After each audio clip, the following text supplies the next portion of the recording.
Hello, I'm Michael Hainsworth. The CIBC Innovation Banking Podcast explores the world of startups, growth stage companies, and late stage companies that have made a big splash in their industries around the world.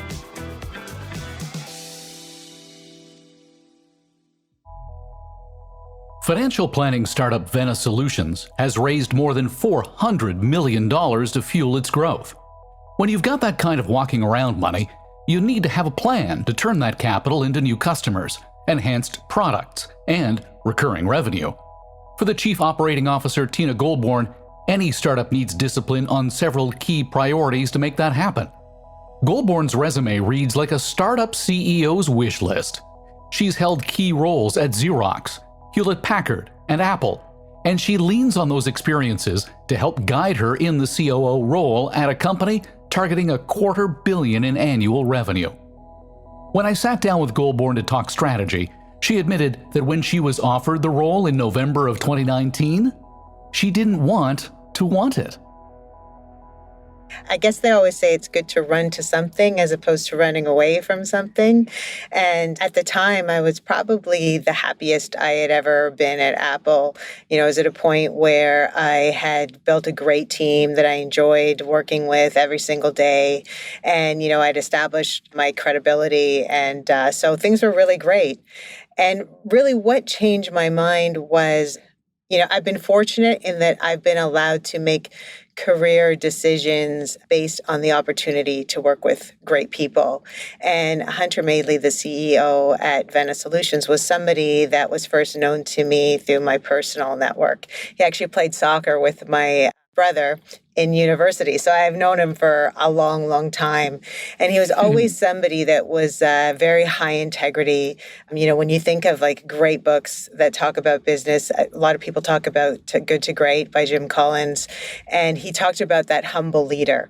And that is very much the kind of person that Hunter is, really somebody who strives for having impact and contributing, but also incredibly grounded and humble. And so the opportunity to work with him was really exciting. And when I had a chance to meet the other members of the leadership team, that same spirit continued throughout the leadership team. So that was the first thing that even made me consider the opportunity, to be quite honest. And then the two other things were the product. The product itself was really interesting to me. I started my career as a financial analyst, and I remember building our forecasting model in Excel. So, I totally got Excel and how it could be utilized in so many different ways.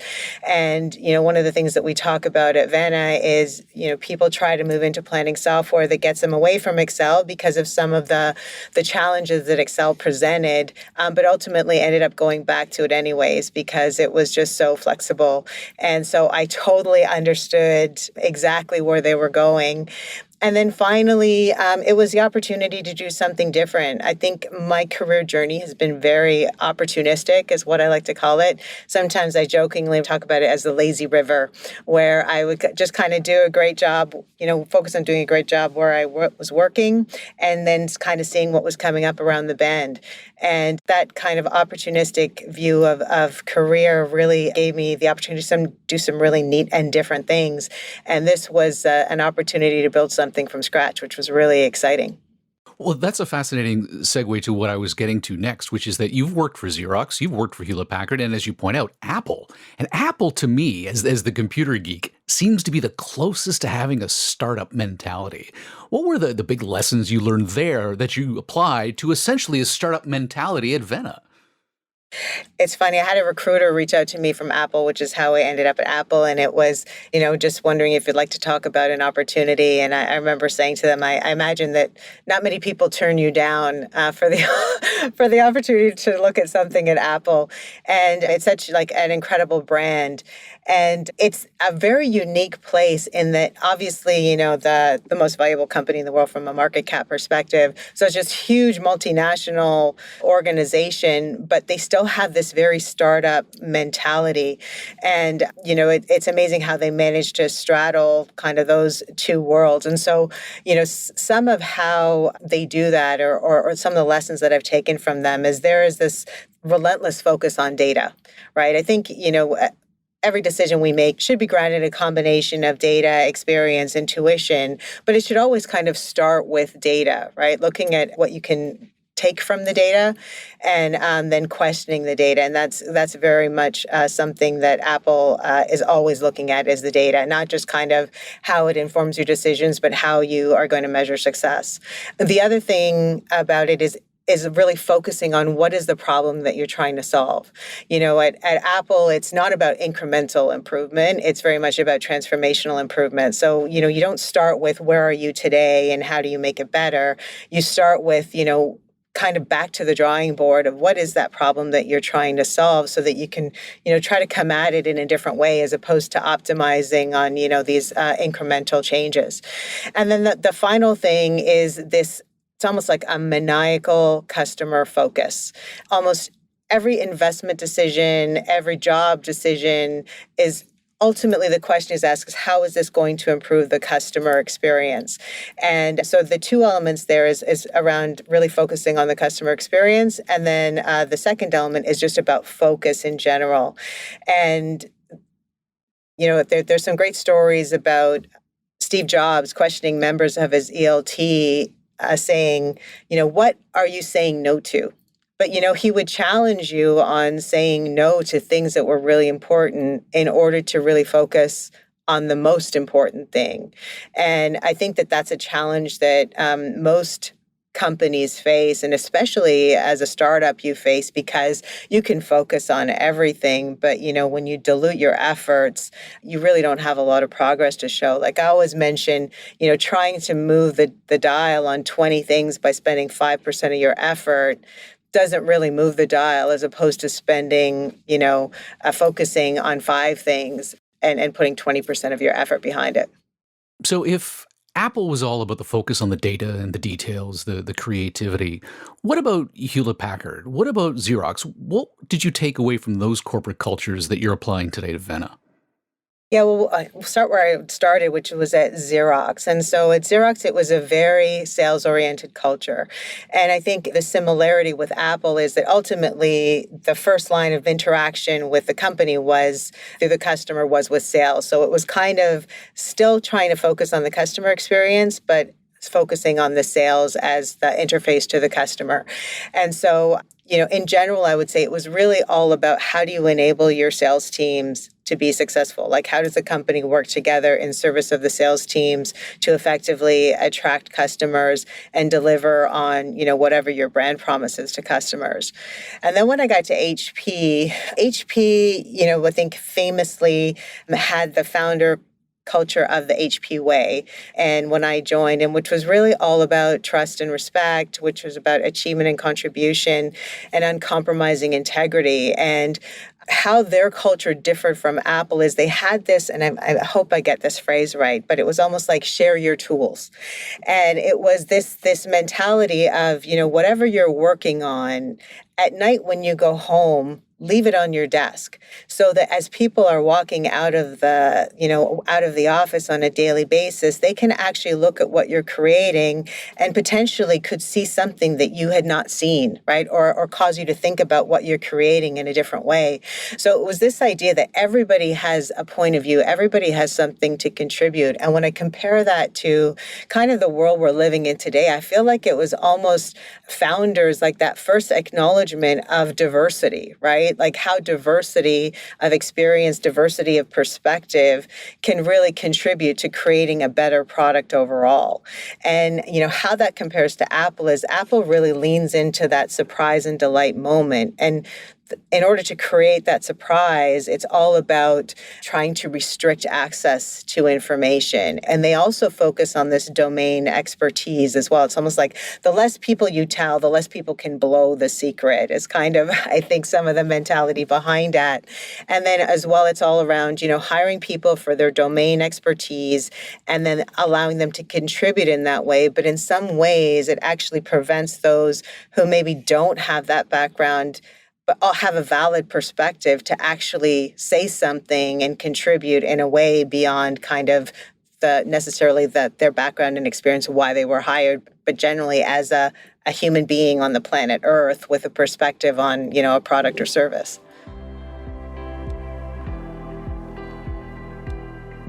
Most startups don't start with an enterprise financial planning software package. They do what most of us do: fire up Microsoft Excel.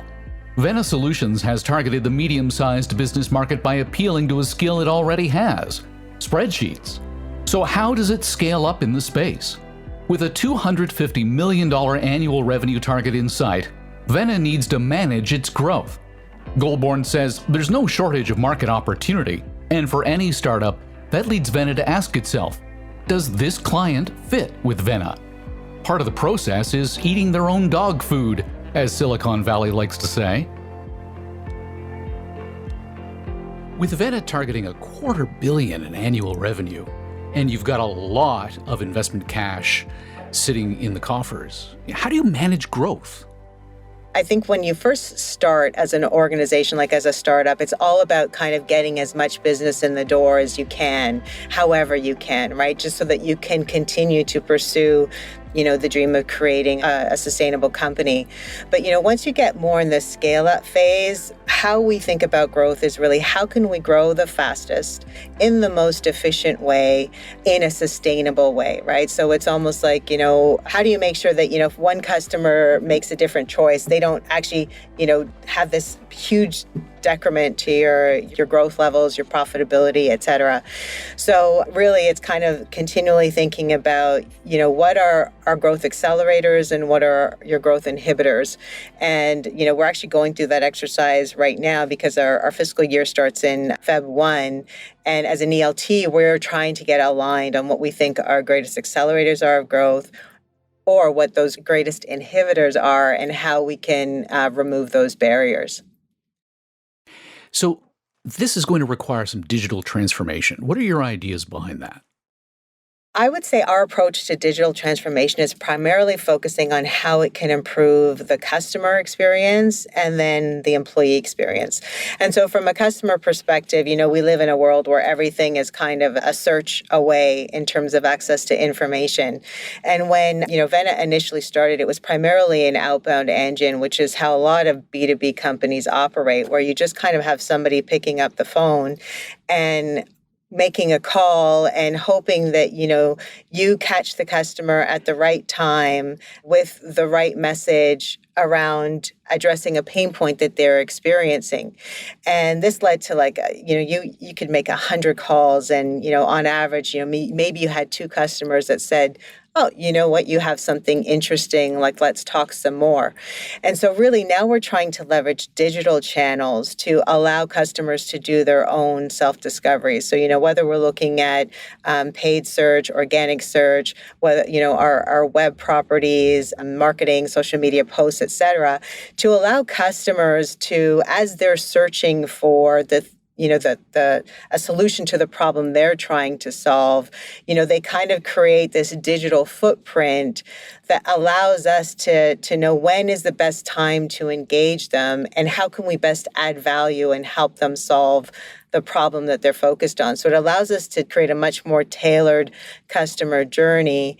And then on the flip side of that, from an employee perspective, instead of being somebody who's making 100 calls and maybe getting 1 or 2 that say, you know what, that's interesting to me, tell me more, we provide a much higher success rate of being able to, know how you can help that customer achieve their goals and have a conversation that is very relevant to where they are in the customer journey. So it makes them feel more successful.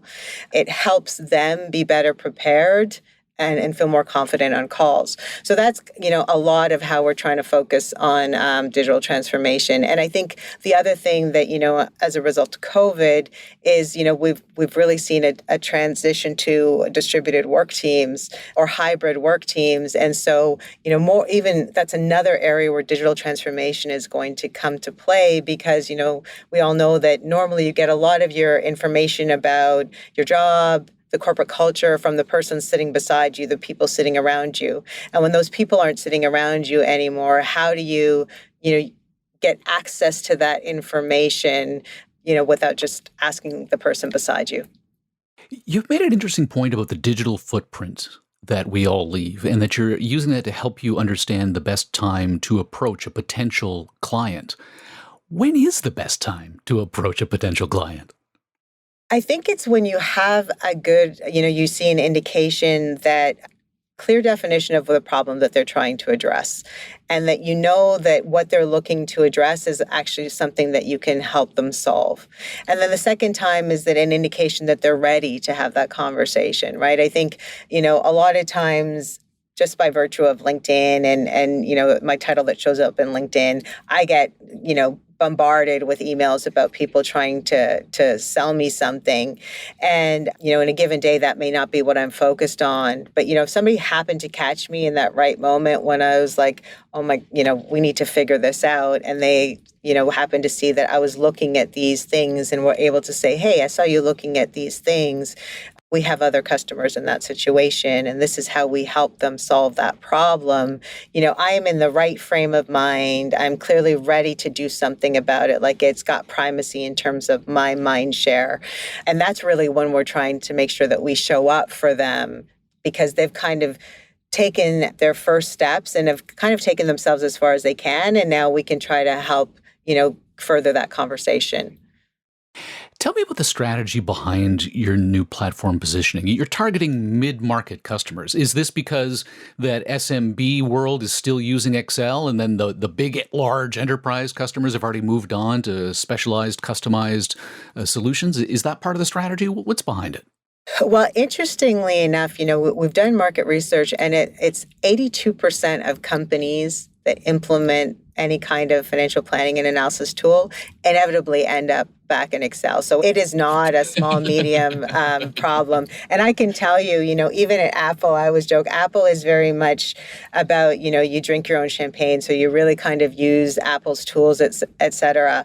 And Apple does have its own spreadsheet solution, but I will tell you that they didn't even try to really drive that. It was all about Excel. So even Apple kind of got the value behind Excel. But really, it was more about kind of tying to that first point in terms of how we think about growth, which is, how do we grow the fastest in the most efficient way, in a sustainable way? And from a mid-market perspective, the market is massive. Like, when we look at like English-speaking mid-market and almost a global market opportunity, it's like a 10 billion market opportunity. So the opportunity is huge.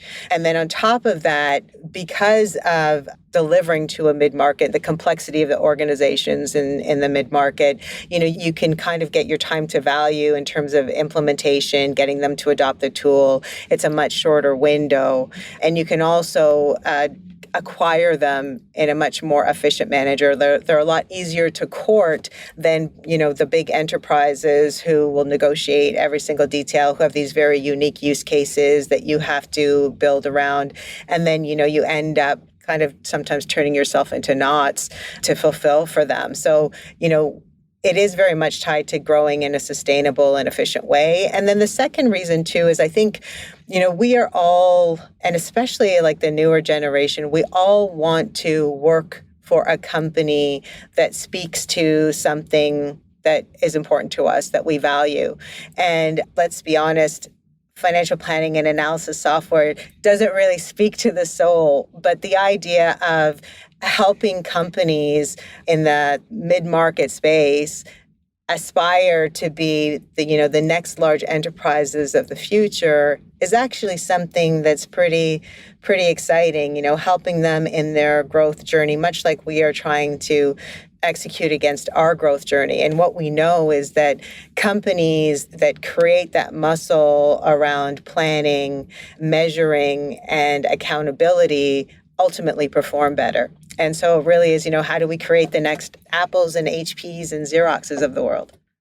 By the way, I absolutely love your choice of phrase, drink your own champagne. It's way more palatable than eating your own dog food. Yeah, it took me a while to make that transition, Michael, I have to be honest. But yes, I've got it down now. CIBC Innovation Banking provided $25 million in capital to Vena Solutions to support the startup during the COVID-19 pandemic.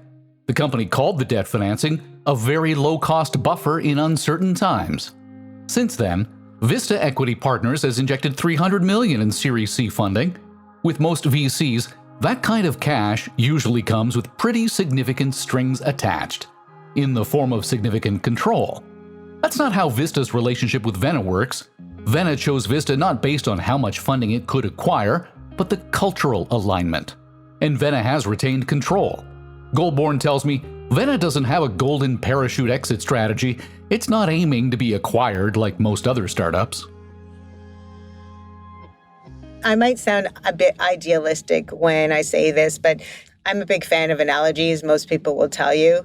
And the way I look at that question is, I think, when you think about your own wellness, you can set a goal of, I want to lose 5 pounds because I want to fit into these pants that I haven't fit into. Or you can set a goal about, I want to be like as well as I can. And guess what? If you focus on your wellness, you will end up fitting it into those pants, but you'll also derive a whole bunch of really positive benefits as well. And I think the problem is sometimes when you focus on a narrow goal like that, you can end up doing some things that are suboptimal for your overall wellness and the overall wellness of the company in order to hit that goal. We all know, hey, you can lose 5 pounds. There's healthy ways you can do it, and there's not so healthy. And some are sustainable over the long term and some aren't. And so our focus is really on how do we build a great company? And we really feel like, to steal a phrase from Field of Dreams, if you build it, they will come. And it will just have more options than if we really optimized around a single exit strategy. Well, you built it, and they did come. Vista, for example, it didn't take a majority stake. What does that mean for Vena's ability to control its destiny? First of all, it's a great time to be in the market and building a company. I know there was a Globe and Mail article recently that just talked about the banner year Canadian tech is having in terms of fundraising. We really do have the eyes of the globe on us. And what that allows for companies that are up and coming is choice. And you can choose to optimize around valuation, but you can also choose to optimize around an investment partner that believes in what you're doing. And, when we decided to partner with Vista, it was very much because we felt like they had a lot that they could bring to the table in terms of experience, expertise, community. And they also believed in what we were doing, right? They believed in our path. They believed in our leadership team. And so, we're fortunate in that, we have now surrounded ourselves with JMI, Santana, Vista, and the support of CIBC as well, in terms of creating this great network of resources that not only fuel our growth financially, but also help us think about our corporate strategy, our go-to-market strategy, and tap into a community of other companies that have either gone through what we've gone through or are going through what we're going through, so that we can have really great conversations together about how we think about things. Vista, JMI, CIBC Innovation Banking, they are all encouraging you to grow fast and put more money to work? Yeah, no, absolutely. I think they all have the perspective of we have a lot of great metrics that are saying continue to fuel this engine. So even though, we're not at kind of that, those high highs in terms of committed annual recurring revenue, or cash flow positivity, they're it will come. This engine needs to be fueled. So yes, though they're very much saying, how do we grow? How do we grow faster? I suspect that if you could IPO, you would. So what milestones would need to be achieved before a public listing is in your future? Yeah, so although I talked about being idealistic, obviously we are always considering, how do we build a company that is attractive to investors? And we were just having this conversation, as I mentioned, because we have started the planning process in terms of as we think about growth, what are those milestones that are coming up? And so there are probably 2 that are most important. And one is that 100 million in committed annual recurring revenue. And so we'd recently passed the 50 million mark, and the 100 million mark is not too far off in the distant future. So for sure, that is one metric that is something that investors focus on. And the second thing is something called the Rule of 40, which basically looks at your revenue growth added to your EBITDA growth. And it really is trying to look at if those 2 metrics equal 40 or, above 40, it's kind of the higher that score, the better valuation that they generally apply to companies. But it's really looking at the trade-off between profitability and growth. And so some of the decisions that you're making. You touched on COVID and the impact it's having on the business. As we exit coronapocalypse, what are the industry trends driving demand? Yeah, well, first of all, let's all hope we do exit this COVID. I think we've all are ready to move on and get back to life as we know it. But there's a couple trends. I think one that was kind of already starting to build before COVID, but certainly has even accelerated during COVID, is this kind of shift to cloud computing. It wasn't that long ago that companies felt like I need to have my servers on site, my information on site. I can do the best job in terms of maintaining uptime, in terms of protecting my data. And I think over time we've come to learn that actually, no, there are some really great experts that you are better off letting them focus on their core competency so you can focus on your core competency. So that openness and actually almost, acceleration of people wanting to move to cloud hosted applications is certainly something that is helping. And also related to that is, back to these many companies moving to distributed work teams, that companies that your employees can work anywhere.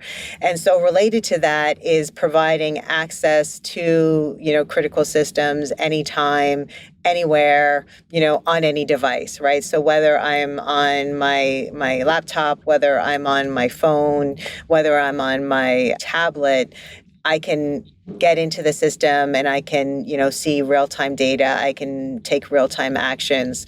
And so that's the second thing. And then the third thing is just all about this ability to be agile.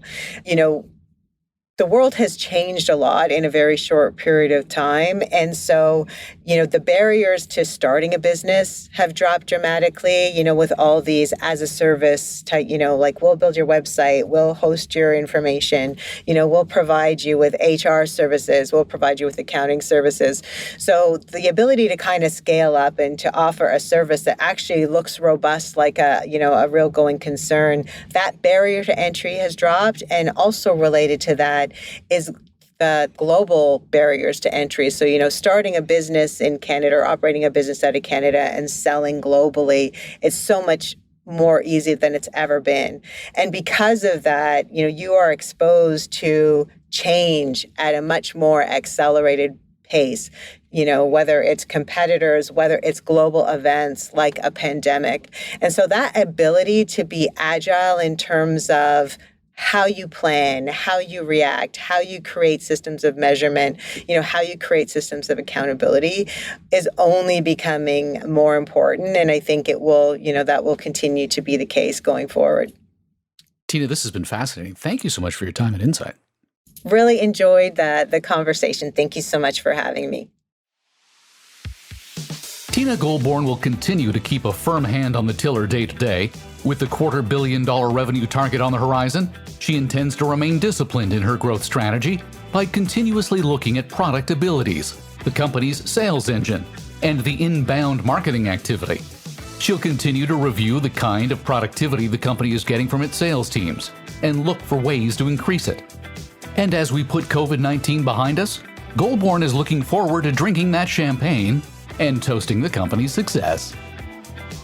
I'm Michael Hainsworth. Thanks for listening.